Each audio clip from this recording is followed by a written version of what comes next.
Merci. Bon, alors, je sais pas pour vous, mais la matinée, le level, hein.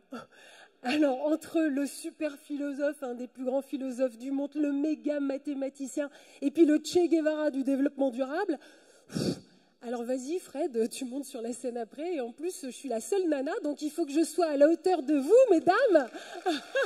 Wouhou!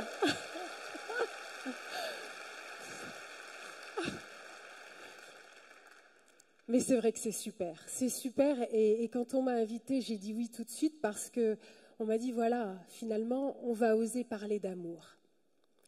Alors à ce genre d'invitation, je ne peux que dire oui. Parce que vous voyez, c'est vrai que dans notre société d'aujourd'hui, où tout est devenu tellement sérieux, hein, où tout, voilà, on peut même plus avoir d'humour ni dire des mots décalés, ça y est, on vous saute sur le paletot et on monte tout ça en sucette. Tout est devenu tellement sérieux que parler d'amour, c'est pas raisonnable, quoi. Et moi, je suis journaliste, et donc parler d'amour quand on est journaliste, alors là, carrément, on n'est plus crédible du tout. Et pourtant, eh ben, si on n'en parle pas, on risque pas de le bâtir, ce monde d'amour. On risque pas de passer à la révolution de l'amour. Et qu'est-ce que ça signifie, ce mot amour? Vous voyez, je me rends compte que parce que, voilà, il y a cette histoire de sérieux, etc., eh bien, peu à peu, on a fait baisser nos standards, on a fait baisser nos rêves. Et on nous prône comme un Graal à atteindre. Il faudrait bâtir un monde de tolérance.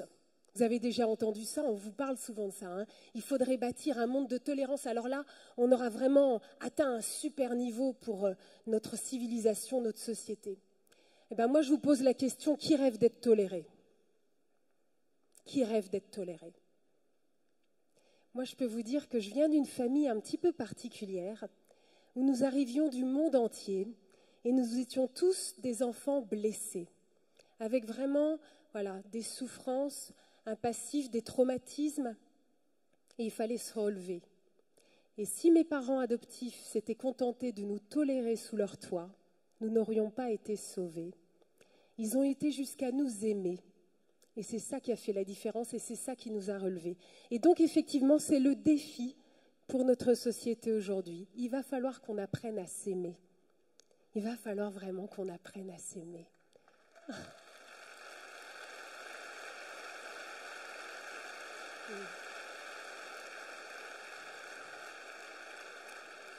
Alors, le truc, c'est que, évidemment, ça fout les jetons.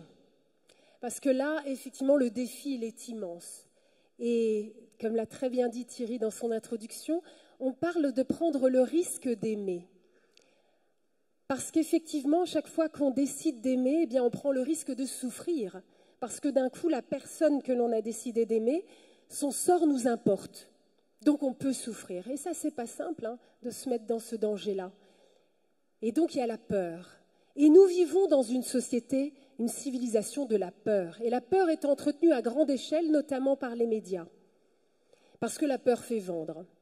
Le problème, c'est que la peur, c'est un mécanisme délétère qui a des conséquences terribles, qui fait que nous nous replions sur nous-mêmes, qui fait que nous stigmatisons l'autre.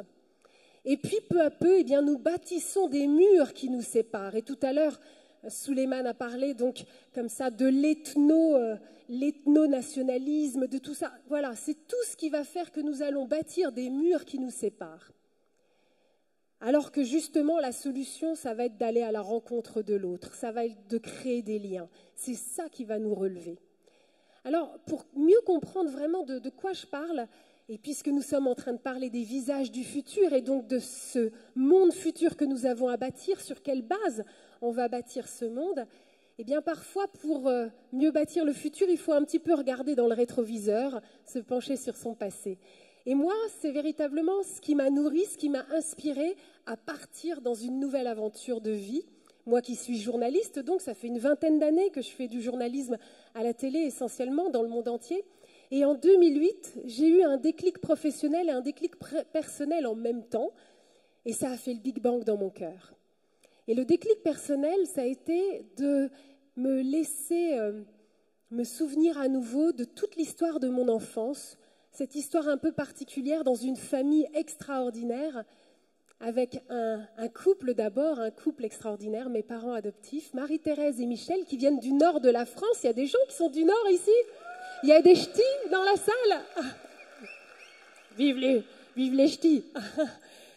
Marie-Thérèse et Michel, des gens tout simples, donc du nord de la France, qui se sont lancés dans une aventure extraordinaire, époustouflante.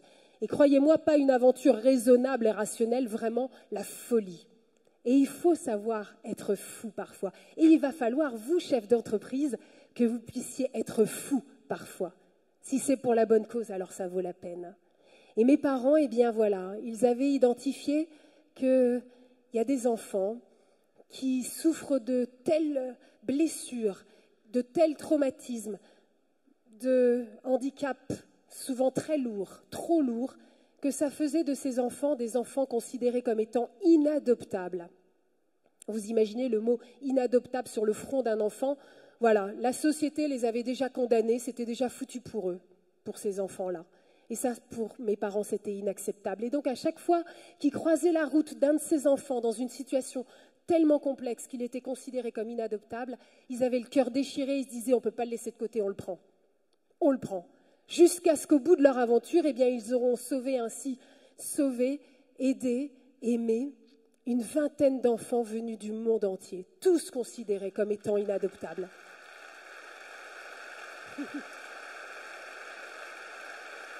Extraordinaire. Extraordinaire.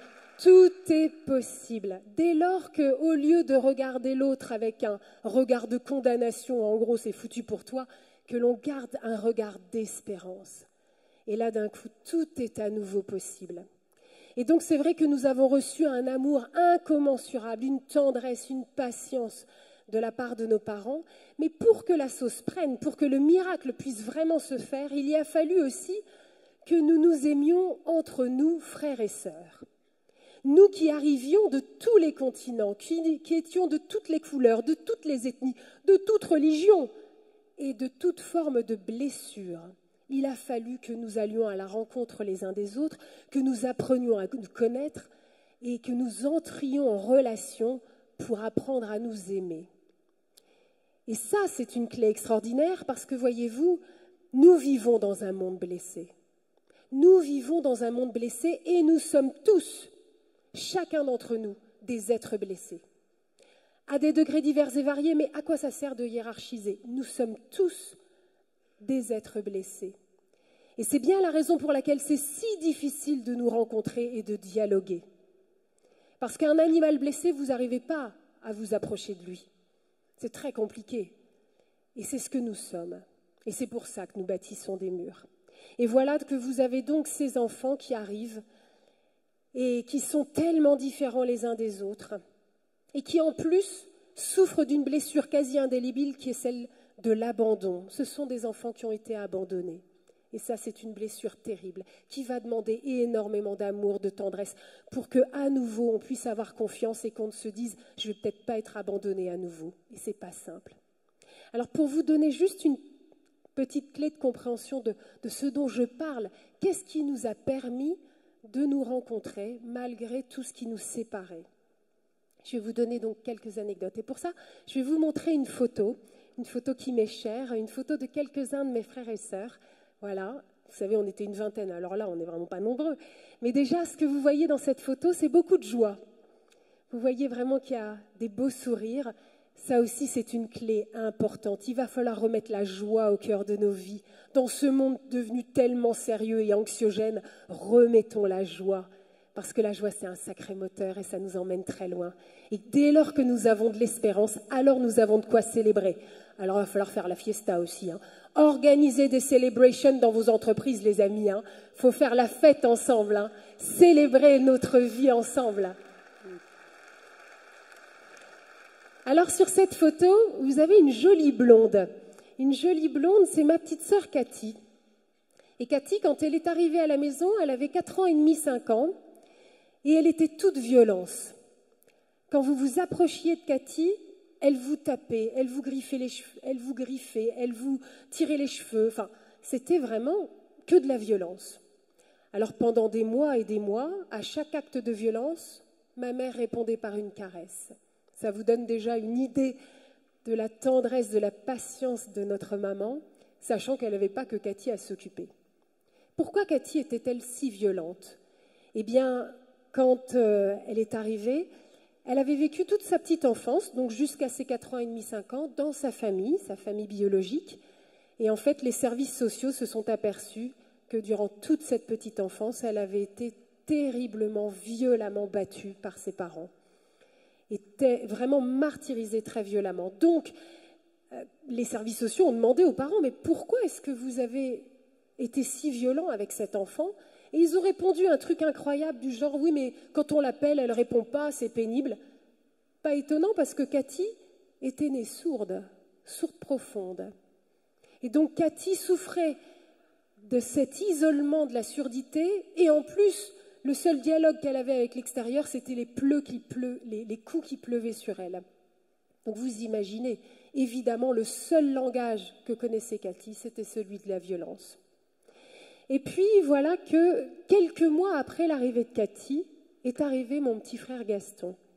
On va revoir la photo, juste 2 secondes, et vous allez voir, donc Gaston, c'est l'Africain de la photo, et Gaston, il est arrivé tout droit du Cameroun, et au Cameroun, il était tombé dans un feu, alors qu'il était donc tout jeune enfant, et donc il avait perdu quasiment totalement son visage. Sur cette photo, il a déjà subi quelques dizaines d'opérations chirurgicales, mais à l'époque, quand il arrive à la maison, son visage, c'est complètement à vif, quoi. C'est comme du steak haché. Ce qui fait qu'il avait un aspect très effrayant, et donc dans la rue, les gens hurlaient, changeaient de trottoir, l'insultaient en lui disant « enlève ton masque », des choses comme ça. Il avait 6-7 ans, ça restait un petit garçon qui faisait face avec un courage incroyable au monde extérieur. Et donc, quand il est arrivé à la maison et que Cathy l'a vu de loin, tout de suite, avec des gestes, elle a montré qu'elle ne voulait pas s'approcher de lui, qu'elle le trouvait effrayant. Évidemment, personne ne l'a forcé. Et puis, pendant plusieurs jours d'affilée, eh bien, Cathy va observer, à la dérobée, elle va observer Gaston. Et petit à petit, de quoi elle va s'apercevoir? Eh bien, elle qui est sourde, elle va comprendre que Gaston est quasiment aveugle, parce que dans le feu, il a perdu un œil et l'autre ne voit plus que quelques dixièmes. Alors, eh bien, elle va dépasser sa peur. Elle va vraiment aller au-delà des apparences et elle va s'approcher de Gaston. Et puis, elle va lui prendre la main et elle va lui faire visiter toute la maison. Et un amour immense de frères et sœurs va commencer à naître entre Cathy et Gaston. Et c'est la raison pour laquelle j'aime tellement cette photo, parce que vous voyez avec quel regard d'amour cette jolie blonde couvre du regard son frère Gaston.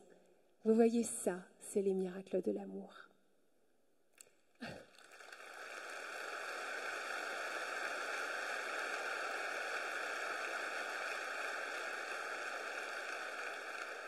Et vous savez, dans le feu, Gaston avait perdu une partie de ses cheveux, donc derrière, ça faisait un peu comme une tonsure, comme les moines, vous savez, donc une tonsure comme ça, et c'était devenu l'endroit préféré pour Cathy pour l'embrasser.